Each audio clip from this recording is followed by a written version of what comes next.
नमस्कार। मैं प्रोफेसर अशोक कुमार, प्राचीन इतिहास विभाग, टीएस कॉलेज हिसुआ, नवादा। मैं आज गुप्त साम्राज्य के पतन में व्याख्यान दे रहा हूँ।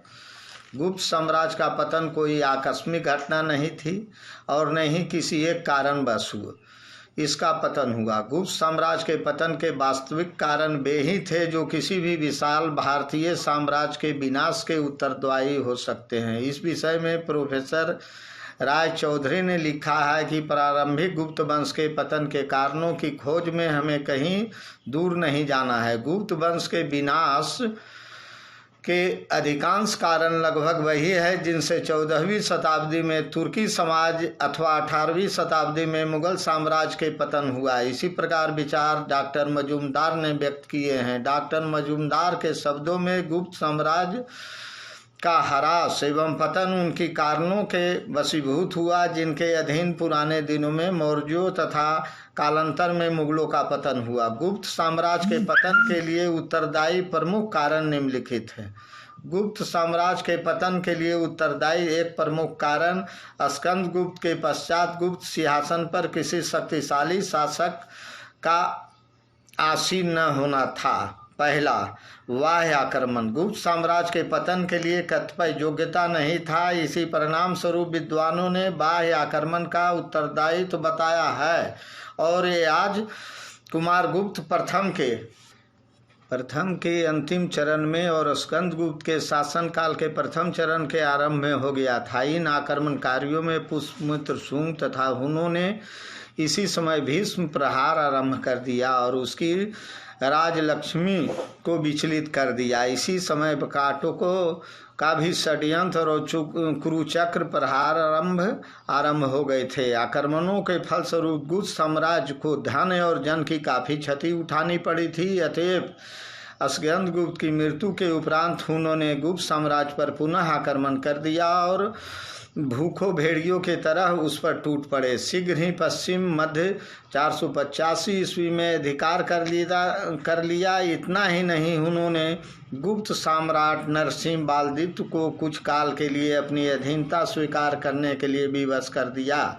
इसमें संदेह नहीं है कि इन आक्रमणों ने गुप्त साम्राज्य के नींव को खोखली कर दिया, जिसमें सामंतों और प्रांतपतियों को बहुत बड़ा प्रोत्साहन मिला और उनकी महत्वाकांक्षाओं को उद्वेलित हो उठी। दूसरा, प्रांतपतियों का उदय। मंदसौर अभिलेख से प्रकट होता है कि लगभग 432 ईस्वी में अशोकवर्मन का उदय हुआ।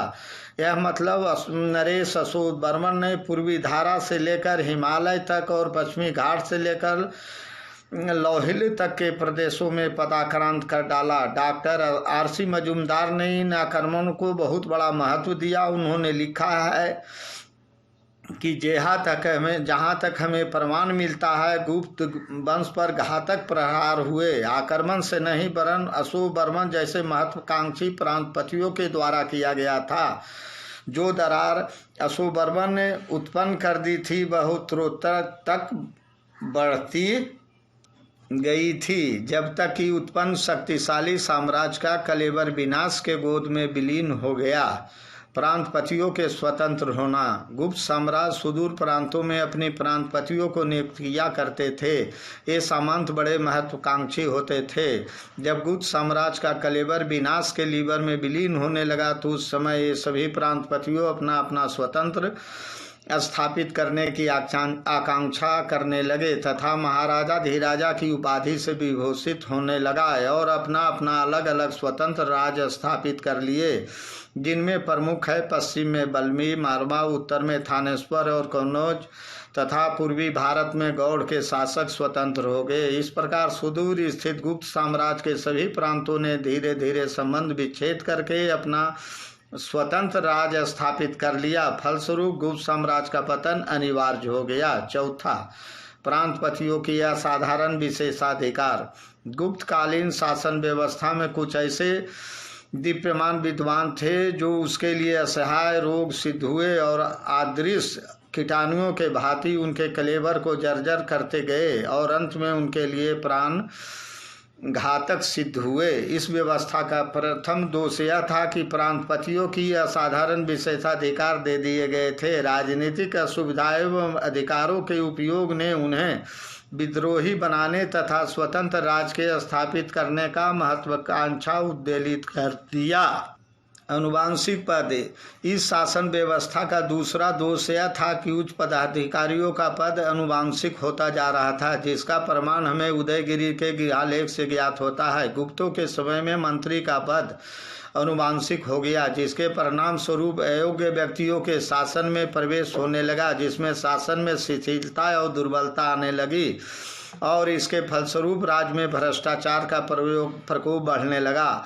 अग्रहार दान प्रथा के प्रचलन। जमींदारी प्रथा का उदय गुप्तकालीन शासन व्यवस्था का तीसरा दोष यह था कि उनके समय में अग्रहार दान का प्रथा प्रचलन था, जिसके अनुसार दानग्रही एवं उनके वंशज दान में प्राप्त भूमि का उपयोग अनंत काल तक करते रहे। दान देने वाला सम्राट तथा उसका उत्तराधिकारी न तो उसे छीन सकते थे और न उनमें किसी प्रकार का कोई हस्तक्षेप कर सकते थे।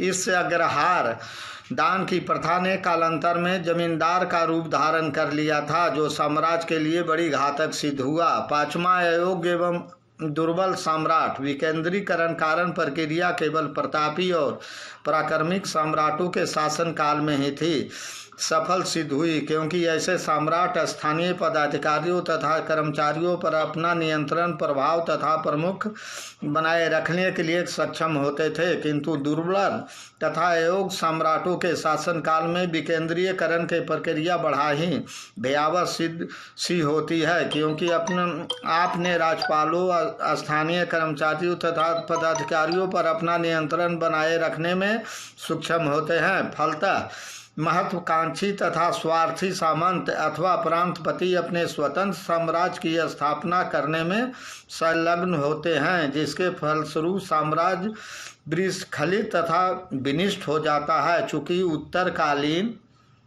गुप्त साम्राज्य अयोग्य तथा निर्बल सिद्ध हुआ, अतएव उनके साम्राज्य का पतन अस्वाभाविक हो गए। छठा, आंतरिक कलह। गुप्त साम्राज्य के पतन में आंतरिक कलह का भी बड़ा योगदान रहा। इस कलह का सबसे बड़ा कारण यह था कि गुप्त वंश में उत्तराधिकारी का कोई निश्चित नियम न था। कोई भी राजकुमार सिंहासन प्राप्त करने के लिए अपनी कूटनीति, जथा तथा बाहुल का प्रयोग कर सकता था। चूंकि सम्राट किसी को भी अपना उत्तराधिकारी नियुक्त कर सकता था, अतएव राजकुमारों में एक दूसरे के प्रति शत्रुता का भाव जागृत होना स्वाभाविक था। उदाहरण स्वरूप समुद्रगुप्त का चयन उसके पिता योग्यता के आधार पर किया था। इससे उनके अन्य भाइयों को बड़ी निराशा हो गई थी और उन्होंने विद्रोह कर दिया। चंद्रगुप्त द्वितीय ने अपने भाई रामगुप्त को वध करके सिंहासन प्राप्त किया था।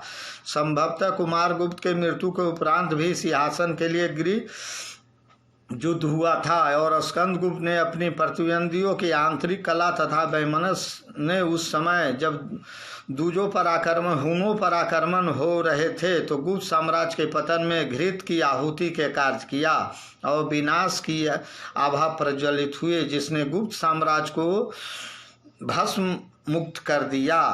सातवां, पड़ोसी राज्यों में से शत्रुता। चक्रवर्ती गुप्त सम्राटों ने अपनी पड़ोसी राजवंशों के साथ मधुर संबंध नहीं रख सके और उसे शत्रुता का मोल ले ली, जिससे वे संकटपन्न समय में कुछ भी सहयोग प्रदान न कर सका। जब भयंकर और विदेशी आक्रमणकारी उनके नींव को हिला रहे थे, प्रारंभ में ही परावर्ती गुप्त सम्राटों ने अन्य राजवंशों के साथ वैवाहिक संबंध तथा मधुर संबंध स्थापित करके अपनी साम्राज्य की नींव को अत्यंत प्रबल बनाया था। चंद्रगुप्त ने प्रथम लिच्छवियों के साथ, समुद्रगुप्त ने सीमांत एवं विदेशी राजवंशों के साथ तथा चंद्रगुप्त सेकंड नागों, बटकाकों, कादम्बों के साथ वैवाहिक तथा मैत्रीपूर्ण संबंध स्थापित करके उनकी सहायता एवं सहानुभूति प्राप्त करके गुप्त साम्राज्य को सुसंगठित तथा सुदृढ़ बनाया था। किंतु परवर्ती गुप्त सम्राटों ने इस नीति का अनुसरण नहीं किया, वरन अन्य राजवंशों के साथ शत्रुता मोल ले ली। इसका परिणाम यह हुआ कि जब विदेशी आक्रमण आरंभ हुआ तो इन्हें अन्य किसी दूसरे राजवंशों से कोई सहायता न मिली, वरन वे इसके विध्वंस करने में ही सहायक सिद्ध हुई। 8वां बौद्ध धर्म का प्रभाव। गुप्त साम्राज्य के प्रति परावर्ती सम्राटों में से अधिकांश बौद्ध धर्मावलंबी हो गए थे, जो अहिंसा, धर्म तथा युद्ध नीति एवं रक्तपात के विरोधी थे। स्कंदगुप्त पर्यंत गुप्त सम्राट साम्राज्यवादी तथा आगामी नीति के परिपोषक थे। ब्राह्मण धर्म के अनुयायी, जो हिंसा धर्म माना जाता है, और दिग्विजय, अश्वघोष यज्ञ तथा राजनीति में रक्तपात की नीति का पोषक है। अस्तु समुद्रगुप्त सतोराजेश एवं धारणी विघ्न के आदरणों के अनुयायी थे तथा उनका पुत्र चंद्रगुप्त द्वितीय अधिकांश सैनिक पदों पर सबों का नियुक्त किया था, जो शिव का तांडव नृत्य विध्वंसकारी कार्य में आस्था रखते थे और बड़े ही रण प्रिय होते थे। इसकी विपरीत गुप्त सम्राटों ने, जैसे कुछ गुप्त, बाला, दिव्य, ब्रज तथा तथागत गुप्त आदि बौद्ध धर्मावलंबी थी। संभवतः पुरुगुप्त तथा नरसिंहगुप्त का भी सुझाव बौद्ध धर्म की ओर था। बौद्ध धर्मावलंबी होने के कारण इसमें हिंसा तथा साम्राज्य योग तथा निर्बल सिद्ध हुआ थे। उनके साम्राज्य का पतन अस्वाभाविक हो गए। आंतरिक कलह, 6वां पॉइंट। गुप्त साम्राज्य के पतन के आंतरिक कलह का भी बड़ा योग 6वां नहीं 9वां पॉइंट है। अयोग्य शासक। गुप्त काल के शासन व्यवस्था योग्य शासन के द्वारा शासित था। उस समय साम्राज्य हर क्षेत्र में चुस्त दुरुस्त रहे, लेकिन परावर्ती गुप्त काल के शासक इतना प्रबल नहीं हुआ जो साम्राज्य को भ्रष्ट होने से बचा सकता। 10वां आर्थिक दुर्बलता। निरंतर युद्धों के कारण गुप्त राजकोष पर बड़ा भार डाला गया। कालांतर में पश्चिमोत्तर प्रदेशों के गुप्त साम्राज्य के निकल जाने के कारण गुप्त के हाथों से स्थलीय और सामुद्रिक व्यापारिक मार्ग भी निकल गए, जिससे समस्त भारत बाह्य संसार संबंध स्थापित होता था। परिणाम यह हुआ गुप्त साम्राज्य की आर्थिक अवस्था का संकेत हमें स्कंदगुप्त के शासनकाल से ही मिलने लगते थे। उसकी स्वर्ण मुद्राएं विशुद्ध धातु न होकर मिश्रित धातु की हैं। स्कंदगुप्त के उत्तराधिकारियों ने भी स्वर्ण मुद्राएं काफ़ी कम मात्रा में चलाई। अपरिस्थिति आर्थिक कुव्यवस्था की ओर संकेत करता है। अतः आर्थिक क्षति के अभाव में भी गुप्त साम्राज्य को बहुत धक्का पहुंचा था।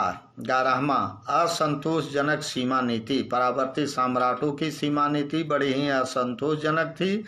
उन्होंने सीमांत प्रदेशों के कोई संतोषजनक व्यवस्था न की थी। अतएव जब विदेशी आक्रमण होने लगे तो वे उनके रोक सकने में सक्षम न हो सके। अतः असंतोषजनक सीमा नीति भी गुप्त साम्राज्य के पतन का एक मुख्य कारण बना। उपर्युक्त तथ्यों के परिप्रेक्ष्य में हम कह सकते हैं कि लगभग 300 वर्षों तक शासन करने वाला गुप्त वंश के अपतन के वृत्तांत भारतीय इतिहास का कोई आकस्मिक घटना नहीं थी। कर्मानुसार घटित होने वाला इस तथ्य के कई मूलभूत कारण एवं उपलब्ध परिस्थितियों दृष्टिगोचर होती है। बाह्य आक्रमणों एवं साम्राज्य संगठन के सामंती स्वरूप के अतिरिक्त आंतरिक झगड़ों से वैमनस्य एवं परिवर्तित गुप्त सम्राटों की योग्यता आदि इतिहास घटनाओं के परिणाम स्वरूप गुप्त साम्राज्य का अंत हो गया। धन्यवाद प्रोफेसर अशोक कुमार, प्राचीन इतिहास, TS कॉलेज हिस्सू। घर में रहिए, सुरक्षित रहिए। आज का क्वेश्चन आंसर समाप्त हुआ। आप विद्यार्थियों से आग्रह है कि आप लोग क्वेश्चन पूछ सकते हैं, जवाब सवाल कर सकते हैं, इसको अनुमोदन कीजिए।